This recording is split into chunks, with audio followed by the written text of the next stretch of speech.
Bonjour et bienvenue dans le podcast des Voix et des Vies.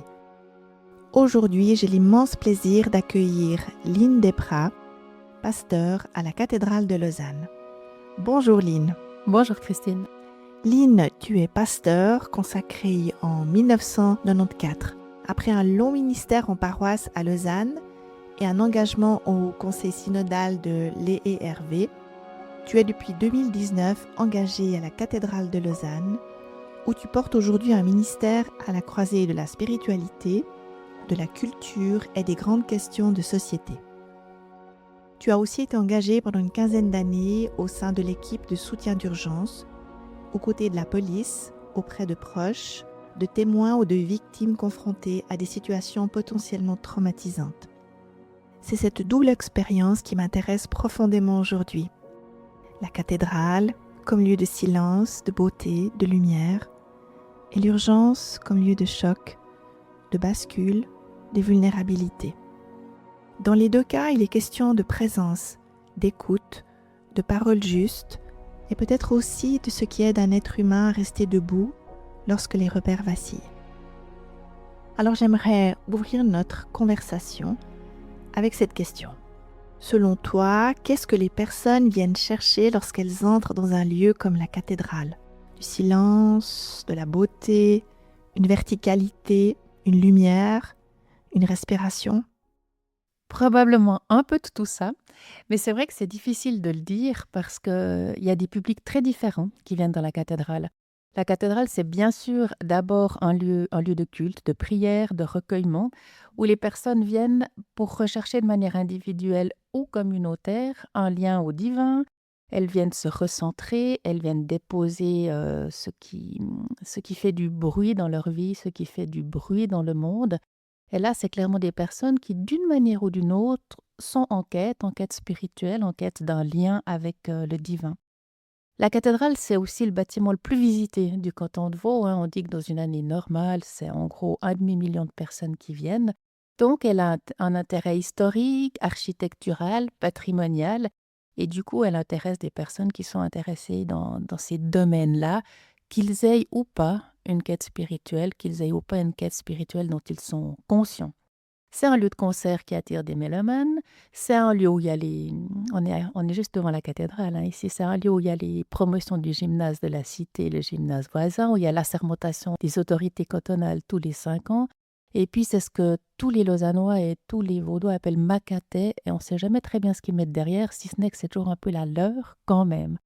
Donc, à partir de là, qu'est-ce qu'ils viennent chercher? Est-ce qu'il y a vraiment un point commun dans toutes ces visites? C'est difficile à dire. Par contre, alors, ce que je constate clairement, c'est que le lieu, il ne laisse pas les personnes indifférentes.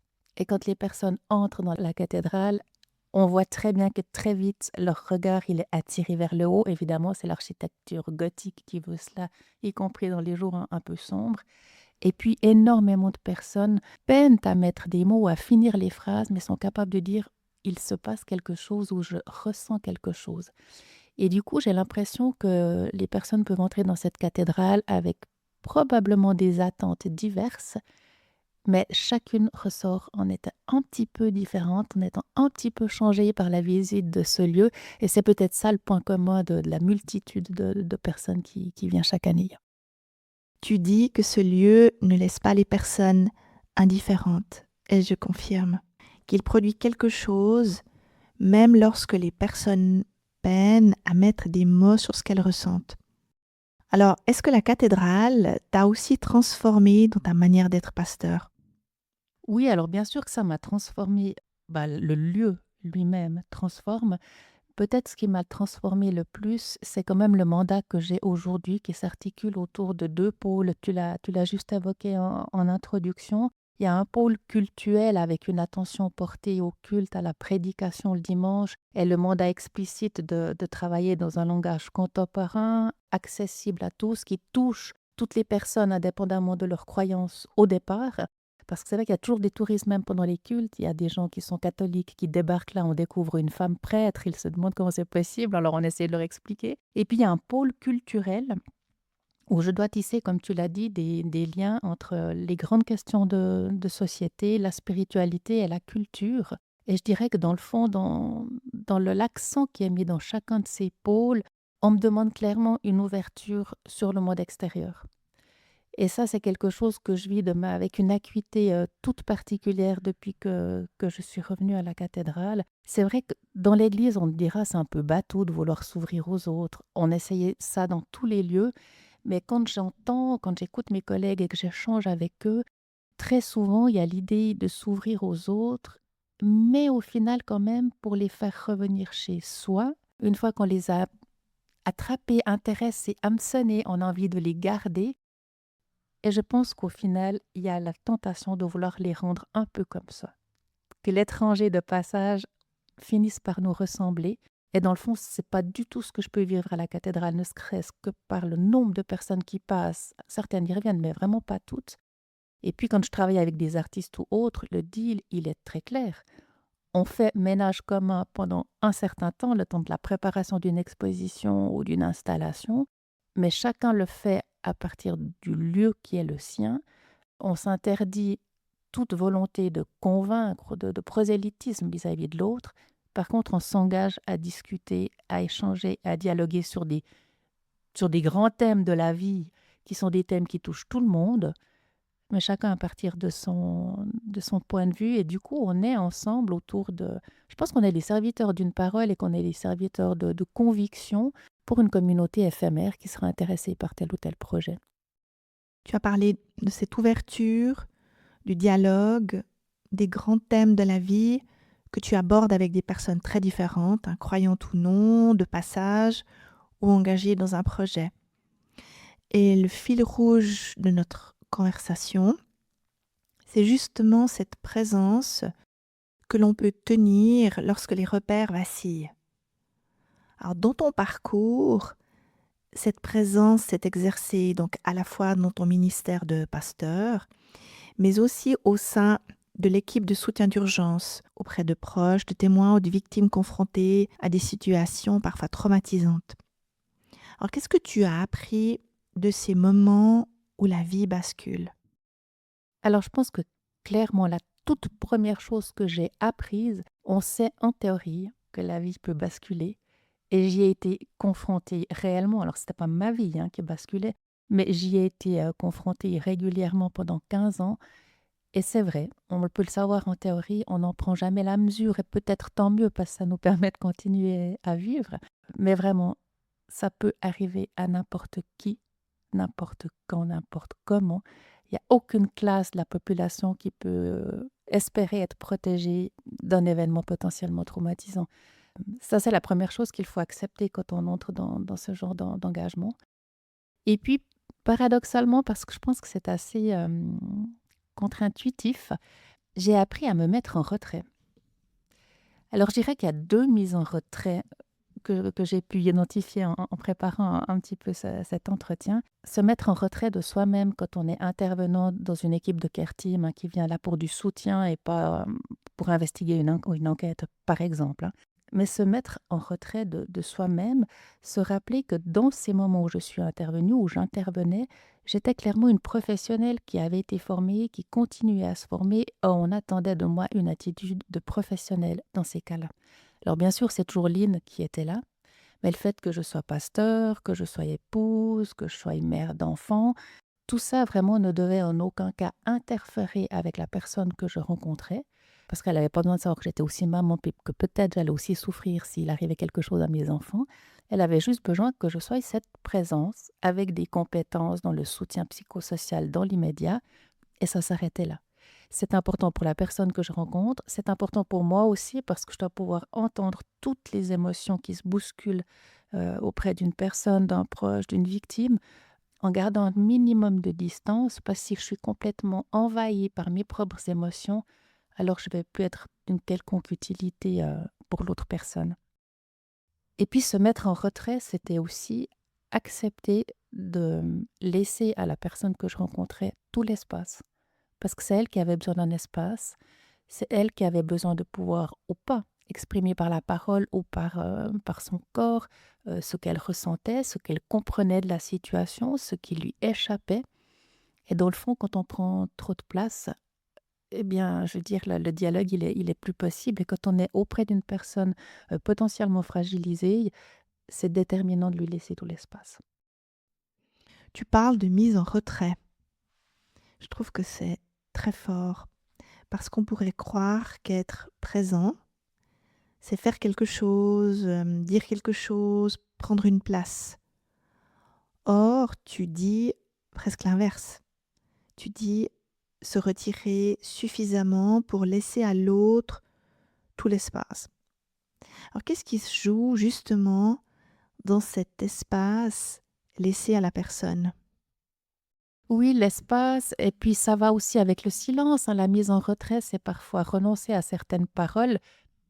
Il y a des paroles qui sont bonnes et je suis une femme de parole, mais il y a des moments où il faut aussi laisser le silence parce que le silence, c'est ce qui permet de laisser résonner des mots qu'on a entendus et qui peinent à faire leur chemin jusqu'au cerveau, jusqu'au cœur. Tu sais, il y a dans ces films des moments où les gens, ils sont comme dans un brouillard et puis on voit que le monde continue autour d'eux, mais tout est c'est un peu watiné, tout est atténué. Tu as un bruit de fond, ça n'arrive pas à percuter et il faut laisser du silence. Et c'est à eux de nous dire ce qu'ils ont compris, ce qu'ils voudraient savoir, comment continuer, ce qu'on fait maintenant. Avec parfois des grandes questions philosophiques et existentielles qui arrivent tout de suite, mais souvent c'est aussi des questions très pratiques. Là, moi, j'intervenais vraiment dans l'immédiat. C'est il est où? Est-ce que tu as retrouvé son téléphone? Est-ce que je peux l'avoir? Est-ce que je peux récupérer ses affaires? Il y a des tas de questions toutes pratiques qui sont posées dans ces moments-là et qui, au final, ne sont pas du tout des détails parce que c'est ce qui permet à une personne de conscientiser ce qu'on est en train de lui dire, qu'il a plongé dans un chaos et dans un abîme hyper profond. Ce que tu dis du silence me touche beaucoup parce que face à quelqu'un qui vit un drame immense, je pense qu'on peut vraiment avoir le réflexe de vouloir parler, de combler le vide, peut-être pour soulager l'autre. Or, tu dis qu'il faut parfois laisser le silence exister. Mais est-ce que rester là, dans ce silence, auprès de l'autre, demande une forme de courage? Oui, peut-être. Ce qui me frappe aussi en entendant la manière dont tu réagis, dans le fond, alors je voudrais pas faire des théories qui valent pour tous parce que je pense pas que ce soit légitime, mais si je pense à ma pratique, toutes les fois où j'ai été tentée par une parole un peu rapide, pour dire les choses ainsi, si je suis honnête avec moi-même, j'essayais de me rassurer moi-même. Et du coup, je perdais le fil de l'écoute de l'autre. Parce que quand on a besoin de parler, alors il y a des besoins légitimes, sachons les entendre aussi. Mais à chaque fois que quelqu'un se sent l'obligation de parler très vite face à la détresse d'une autre personne, je l'encouragerais à se poser la question, est-ce que c'est au service de la personne ou est-ce que j'ai juste besoin de me rassurer parce que ce qu'elle vit est horrible, que j'ai l'impression que je ne saurais pas survivre à un événement comme elle. Et du coup, on est plus centrique autour de soi. Et quand on est professionnel ou bénévole, peu m'importe, et qu'on intervient auprès des autres avec un mandat, euh, ça, on ne peut pas se le permettre. Quand on accompagne une personne confrontée à l'irréparable, est-ce que cela demande aussi d'accepter que l'on ne pourra pas réparer? Tout dépend de ce qu'on met derrière le mot réparer.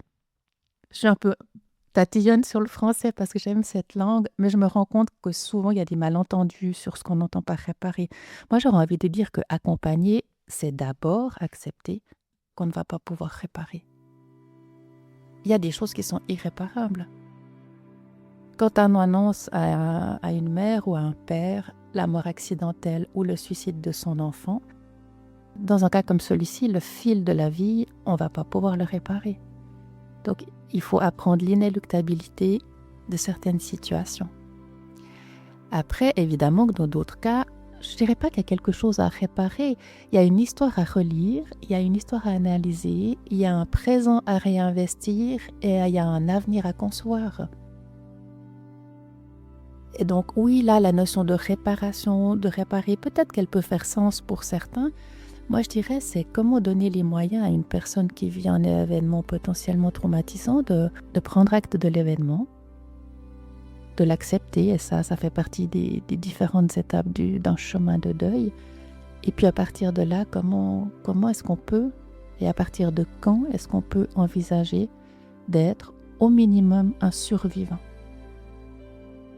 Et là, bien sûr que, je ne suis pas du tout psy, mais bien sûr que il y a des chemins que l'on peut guider pour aider une personne, mais au final, je pense quand même qu'au fond d'elle-même, si on lui donne les moyens d'y penser, d'y réfléchir, toute personne a des ressources qu'elle peut aller mobiliser. Et c'est vraiment ça l'enjeu, c'est qu'elle mobilise ses propres ressources. Parce que je peux être une accompagnante exceptionnelle. Si je suis aux côtés d'une personne à qui on annonce un drame, et que je me propose d'être sa béquille, dès l'instant où je pars, il va lui manquer une béquille. Donc elle va risquer de ne pas retrouver son équilibre. Donc même si ça prend plus de temps, restons par terre avec elle sans équilibre et aidons-la à réaliser où sont ses forces, où sont ses ressources. Si on parle d'un événement potentiellement traumatisant et pas a priori traumatisant, c'est bien parce qu'on a quand même tous en soi des ressources. Parfois insoupçonnées, parce qu'insoupçonnables, et tant mieux. Si on devait imaginer tout ce qui peut nous arriver, je ne sais pas dans quel état d'esprit on vivrait notre vie, mais les ressources, même chez des personnes extrêmement seules, extrêmement fragiles, il y en a toujours.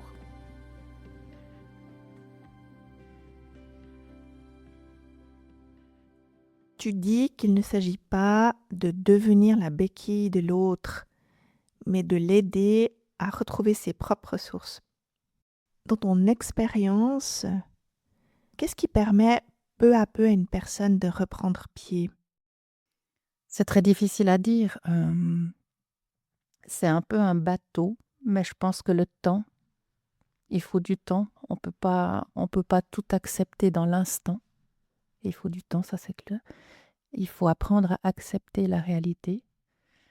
Euh, et j'ai un peu l'intime conviction que dans des moments d'extrême douleur, peut-être aussi d'extrême joie d'ailleurs, d'une certaine manière, on est seul avec soi-même. Et ça, faut pouvoir le respecter, mais il faut partager. Faut pas rester seul en pensant qu'on est les seuls à qui ça arrive. Et pour moi, vraiment avoir des proches, amicaux, professionnels, le statut peut être différent, mais ne pas s'enfermer dans une solitude au prétexte que personne ne pourra jamais nous rejoindre, pour moi, c'est ce qui serait peut-être le plus tentant pour certains et le plus dangereux aussi. Mais il y a pas, enfin, je me garde de donner tout conseil parce que franchement, on est tous différents. Et il n'y a pas de recette. Là, je suis vraiment sûre qu'il n'y a pas de recette unique. Tu as beaucoup parlé du temps, de la solitude que l'on peut ressentir dans les moments d'extrême douleur, mais aussi de l'importance de ne pas rester enfermé seul avec ce qu'on traverse. Alors dans ces moments-là, est-ce qu'il y a pour toi des situations où la parole juste consiste justement à ne pas trop parler? Oui. Alors du coup, est-ce que c'est la parole juste ou l'attitude juste? On peut se poser la question. Mais oui, bien sûr, c'est dans la Bible, il y a un temps pour tout, il y a un temps pour parler, il y a un temps pour se taire. C'est une lapalissade de dire qu'il y a un temps pour parler et un temps pour se taire. Mais oui, bien sûr, il y a des moments dans la vie où le temps n'est pas à la parole. En tout cas, n'est pas à la parole qui voudrait expliquer, qui voudrait justifier. Quand on est en relation avec une personne qui souffre ou qui est dans un moment de détresse extrême, c'est elle qui compte. Si elle a une capacité de parole, alors il faut l'accompagner dans cette capacité de parole, à son rythme, avec ses mots, ses réactions, ses émotions. Mais arriver et plaquer son discours, là je fais dans la caricature, on est à côté de la réalité. C'est ce que je disais tout à l'heure, à quel moment est-ce qu'on est à l'écoute de l'autre et à quel moment on veut se rassurer soi-même par rapport à ce qui peut-être un jour pourrait nous arriver. Donc oui, moi je pense que le silence, il est déterminant. Et puis surtout, le silence, il permet, mieux que la parole probablement, de discerner la présence de l'autre. Et il y a des moments où c'est tout ce qui compte, une présence. Mais c'est pas facile de tenir une présence silencieuse à quelqu'un qui est dans une détresse extrême, hein. Mais la présence, t'es pas seul. Et il n'y a même pas besoin de le dire. C'est juste être là avec. Alors quand tu es dans cet espace de silence, comment sens-tu qu'une parole peut maintenant être dite? Je crois vraiment que c'est l'attitude de mon interlocuteur, y compris dans son body language, qui me dit si je peux oser une parole ou pas. Et puis si j'ai l'impression de pouvoir oser une parole et que je m'y lance, être attentif à la réaction. Quand une personne reste avec le regard dans le vague, la tête tournée ailleurs, qu'elle ne capte pas, il peut y avoir mille et une raisons à cela. C'est peut-être pas le moment d'insister. Mais il n'y a pas de science exacte, donc quand on ressent quelque chose avec des outils qu'on a aussi d'analyse, il y a des moments où il faut essayer et il faut aussi accepter qu'on peut se tromper. Il faut accepter qu'on peut dire une parole maladroite, qu'on peut parler que c'est maladroit, qu'on peut se taire trop longtemps et que c'est maladroit. Mais c'est vraiment dans la relation avec l'autre que le sentiment de faire juste, ça ne veut encore pas dire qu'on a raison, mais que le sentiment de faire juste se discerne. Alors nous avons beaucoup parlé de parole, de silence, de retrait. Mais au fond, quand tu parles de présence, de quoi cette présence est-elle faite?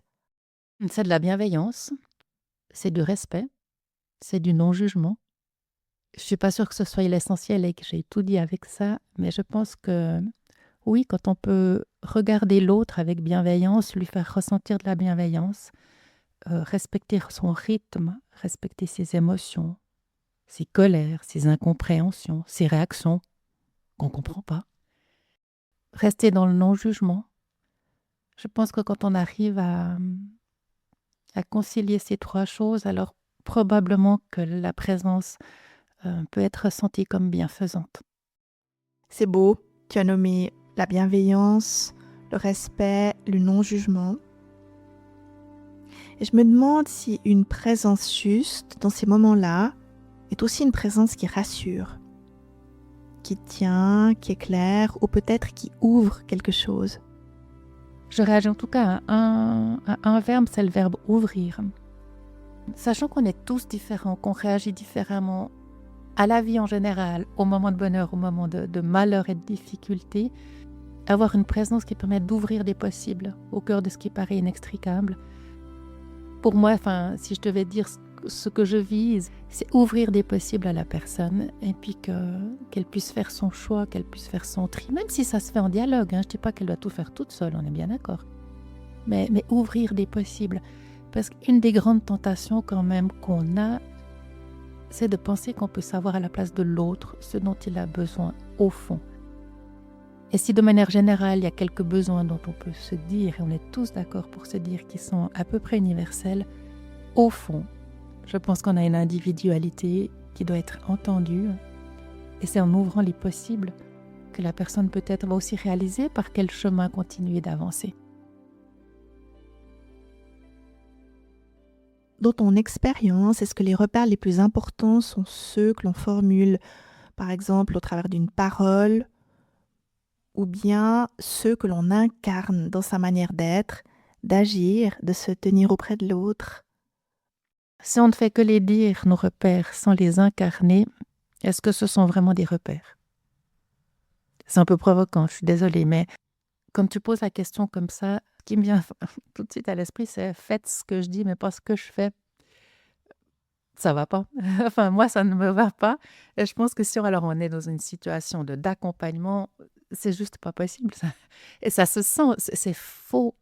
On se rend bien compte que c'est faux. Quelqu'un qui n'est pas aligné à ce qu'il dit, dans sa manière d'être, hein, je, je pense que ça donne vraiment le signal qu'il y a quelque chose de pas juste, de pas convaincant, de pas pertinent. Je ne sais pas très bien quel adjectif utiliser. Pour moi, la parole ne s'oppose pas aux actes, mais si les actes démentent la parole, alors il n'y a pas de crédibilité. Alors ce que tu dis de l'alignement me semble vraiment très important. Parce que lorsque la parole, les actes et les repères intérieurs d'une personne sont alignés, quelque chose devient plus crédible, plus juste. Je pense qu'on peut tous le ressentir et l'observer. Et cela me fait naturellement penser au monde de l'entreprise, qui est évidemment un monde d'êtres humains. Et dans une organisation, il y a aussi des moments où les repères vacillent. Des crises, des tensions, des transformations, de l'incertitude. Et d'après ton expérience de l'accompagnement humain, qu'est-ce que cela peut nous apprendre, tu dirais, sur la posture d'une personne en responsabilité ou d'une personne qui dirige? Oui, alors moi je pense totalement parce qu'évidemment qu'on attend d'une personne qui dirige qu'elle soit capable de donner des lignes directrices, d'avoir une conduite. Elle est supposée savoir d'où vient l'entreprise, où elle veut conduire l'entreprise et embarquer une équipe avec elle. Mais pour embarquer l'équipe avec elle, il faut non seulement savoir dire à l'équipe tout ce qu'on attend d'elle, mais écouter comment l'équipe réagit. Et je pense par rapport à ça, il y a quand même cette notion d'intelligence collective. C'est quelque chose, en tout cas à moi, qui me parle beaucoup.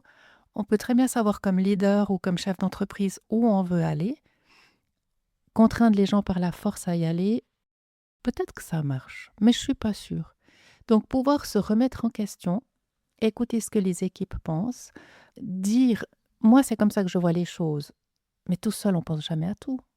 Donc on aurait intérêt à se laisser, enrichir de la pensée des autres. Ça ne veut encore pas dire qu'on va se faire tout à tous, mais je pense que l'intelligence collective nous permet de penser ce qu'on n'a pas imaginé, d'ouvrir les possibles qu'on n'a pas vus, de trouver des solutions là où on a l'impression d'être devant un mur ou en tout cas un muret.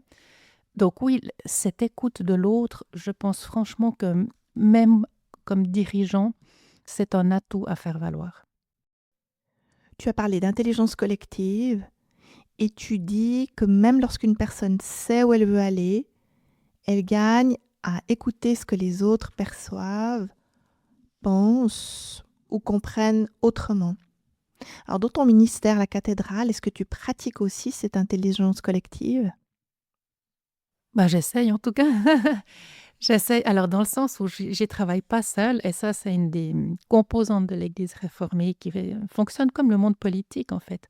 C'est toujours des collèges qui prennent des décisions. C'est jamais un seul individu. On n'a pas un pape, alors on en a 1000, mais les décisions sont toujours prises par un collège. Je travaille avec un conseil, je travaille pas toute seule et puis je demande régulièrement aux gens des feedbacks sur ce que je fais. Les gens savent, ils l'utilisent pas forcément beaucoup, mais que la porte de mon bureau, que mon téléphone, je suis toujours au bout du téléphone ou à côté de la porte quand quelqu'un, a quelque chose à dire. De positif, de mitigé, une suggestion, un coup de gueule, une colère. Donc oui, j'essaye de le vivre, à mon niveau. Dans les entreprises, on parle beaucoup de leadership, mais assez peu de qualité de présence. Or, ce que tu décris depuis le début de notre conversation montre justement qu'une présence peut créer un environnement dans lequel les personnes ne se sentent pas seules. Et surtout quand elles traversent quelque chose de difficile ou d'incertain. Et c'est extrêmement fort. Donc à quoi une présence juste rend-elle l'espace propice? Pour moi, c'est c'est propice à ne pas se sentir seul quand c'est mauvais d'être seul. Et quand on navigue en eau trouble, je pense qu'on a un peu spontanément la tendance à se replier sur soi, à penser qu'on doit trouver seul la solution à tous les problèmes, à penser qu'on est seul à pouvoir trouver la solution à tous les problèmes. Et du coup, on a tendance à penser avoir raison contre les autres. Et quand on est dans cette dynamique-là, on perd complètement tout ce que les autres peuvent nous apporter. Alors que, franchement, il est communément admis que aucun être humain n'est parfait. Aucun être humain n'a à lui les réponses à toutes les questions, les compétences pour toutes les situations. Et même quand on est dirigeant, arrive à un moment où on va dire sur ce point-là, je ne sais pas. Sur ce point-là, j'ai besoin de quelqu'un d'autre. C'est pas faire preuve de faiblesse, c'est faire preuve de clairvoyance, vraiment. Mais je vois bien qu'il y a des cultures d'entreprise où c'est difficile. On n'est pas non plus dans une société qui valorise, par exemple, l'échec. Je veux dire, moi, j'ai pas été éduquée, alors, j'ai bientôt 60 ans, mais j'ai pas été éduquée par des parents qui étaient pourtant pas nuls, qui me disaient: «Si tu te trompes, c'est pas grave». Ils m'en ont jamais voulu de m'être trompée, mais on m'a jamais dit: «Tu as le droit de te tromper. Tu as le droit de ne pas savoir». Ça, en fait, je l'ai appris, en grandissant, en mûrissant, en me cassant la figure et puis en étant relevée par d'autres. Et ça, je trouve que c'est vrai, je pense que c'est un manque dans notre société. Enfin, là où je vis, hein, il y a d'autres cultures où c'est différent, mais je pense que c'est un manque et j'imagine que malgré tout ce qu'on peut vouloir construire comme système dans une entreprise, cette part-là, c'est pas la pointe de l'iceberg qu'on voit. Je pense que tout au fond, ce réflexe d'assumer seul, d'avoir raison seul contre les autres, je pense qu'il est très profond. Alors, ce que tu dis me fait vraiment penser à ce qui se joue dans les organisations, surtout dans les moments de tension, d'incertitude. Parce que, voilà, on peut afficher des valeurs, formuler des principes, tenir des discours, mais lorsque les repères vacillent, ce sont souvent les comportements qui parlent, vraiment. Est-ce que cela résonne avec ton expérience? C'est-à-dire, dans les moments de vulnérabilité ou de souffrance, l'écart entre ce que l'on dit, ce que l'on fait, ce que l'on incarne, d'après toi, devient-il immédiatement perceptible? Alors, en tout cas, ce que j'ose affirmer, c'est que dans les moments de vulnérabilité et de souffrance, l'inadéquation entre, l'être, l'agir et la parole, ça pardonne pas. Ça vraiment, parce que je ne sais pas comment dire autrement, mais ça se ressent et la personne qu'on accompagne, je veux dire, elle le ressent immédiatement et je pense que dans le fond, on ressent tous immédiatement ce type d'inadéquation, pardon. Hem, Par contre, je pense qu'il y a des tas de moments dans la vie où on arrive aussi à s'en accommoder et on se dit: «C'est pas si grave» et dans une entreprise, ben, il y a les dirigeants et puis il y a ceux qui font leur job et puis ceux qui font leur job, ils sont aussi au sein d'une entreprise avec des attentes diverses. C'est comme quand on entre dans la cathédrale, on n'a pas tous la même attente au départ, hem et tout le monde n'a pas besoin de cet alignement. Peut-être que tout le monde n'en a pas besoin avec la même intensité.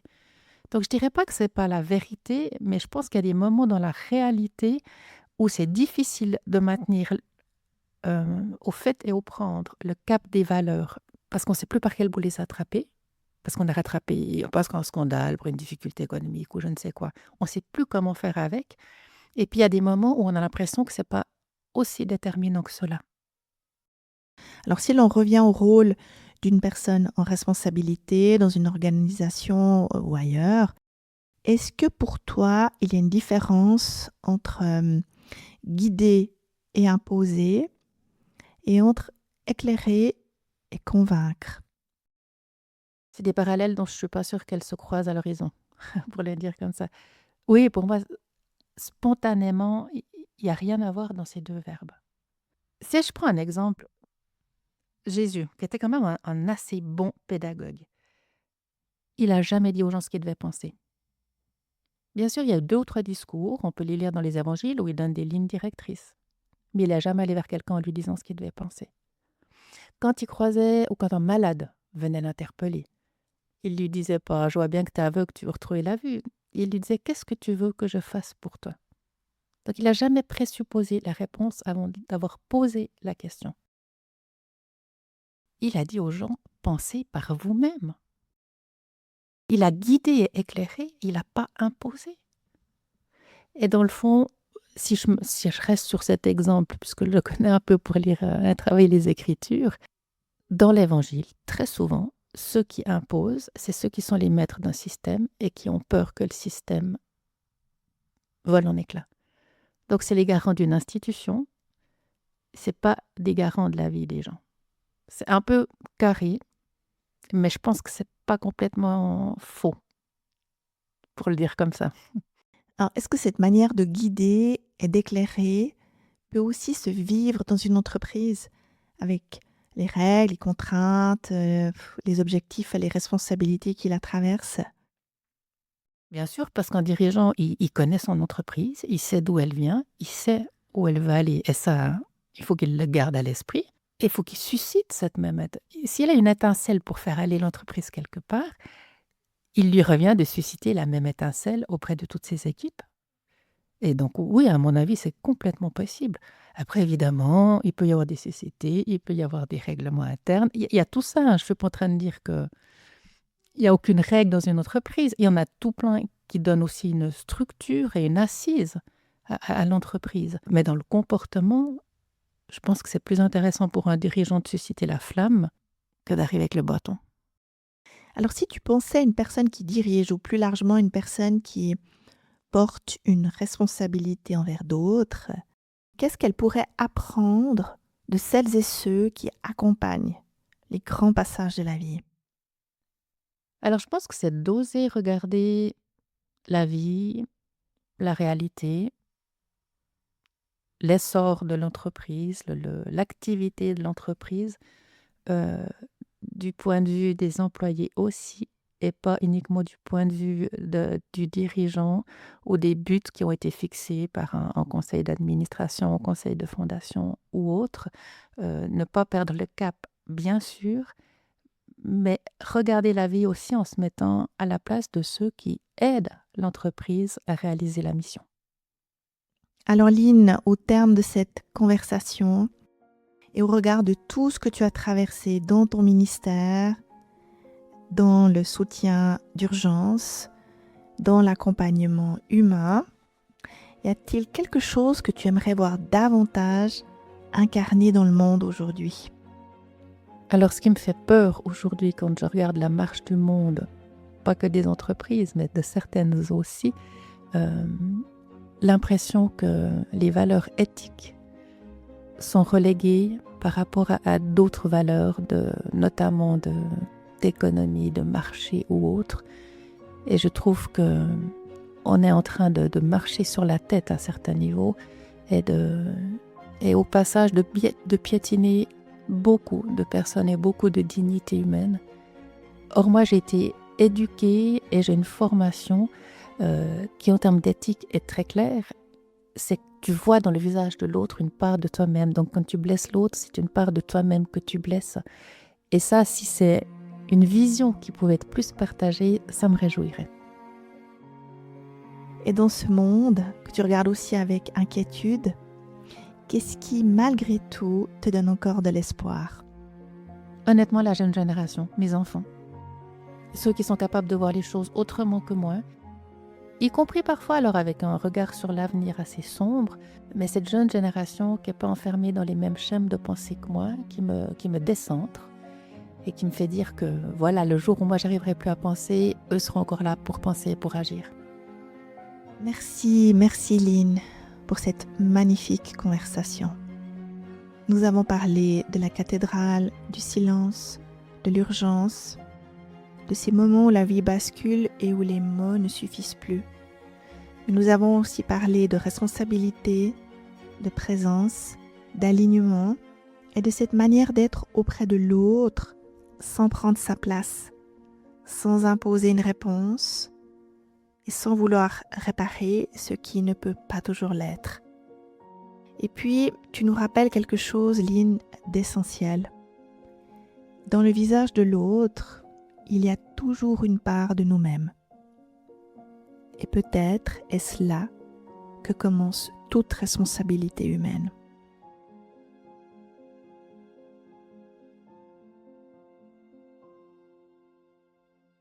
Merci d'avoir écouté cet épisode de Des voix et des vies. Et à bientôt pour une nouvelle rencontre.